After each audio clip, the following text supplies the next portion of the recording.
अब इस पे सर एक सवाल एनफोर्समेंट का है, इसको आप लागू कैसे करेंगे? अगर कानून बनाने का मतलब होता है कि दंड निर्धारित करना कि अगर किसी ने इस दाम पर नहीं खरीदा तो उसको सजा मिलेगी, तो आप कैसे सजा इसको तय आप कैसे करेंगे? फिर लोग कहते हैं इंस्पेक्टर राज आ जाएगा।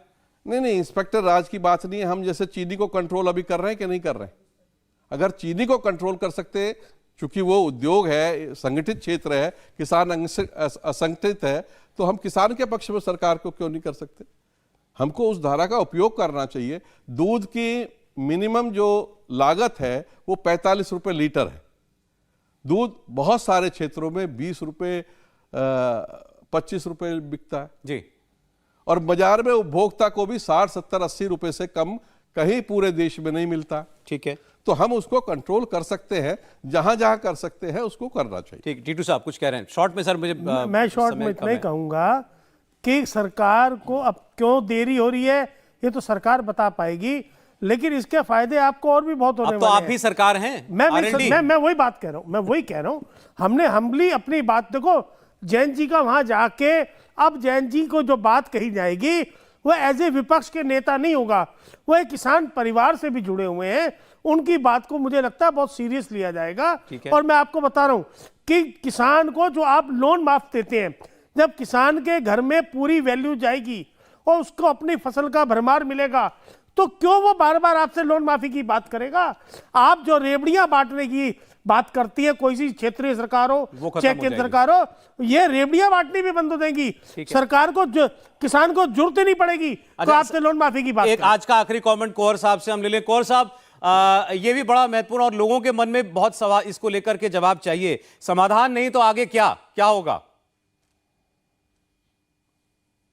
देखिए, सबसे पहले मैं सौरभ जी एक जानकारी ऐड कर देता हूं। जो भी आपके ग्राफिक्स आ रहे थे, अकेले शंभू बॉर्डर नहीं, जींद और पटियाला वाला जो खनौरी बॉर्डर है, 1 लाख से ज्यादा किसान वहां पे इकट्ठे हैं पिछले 3 दिनों से।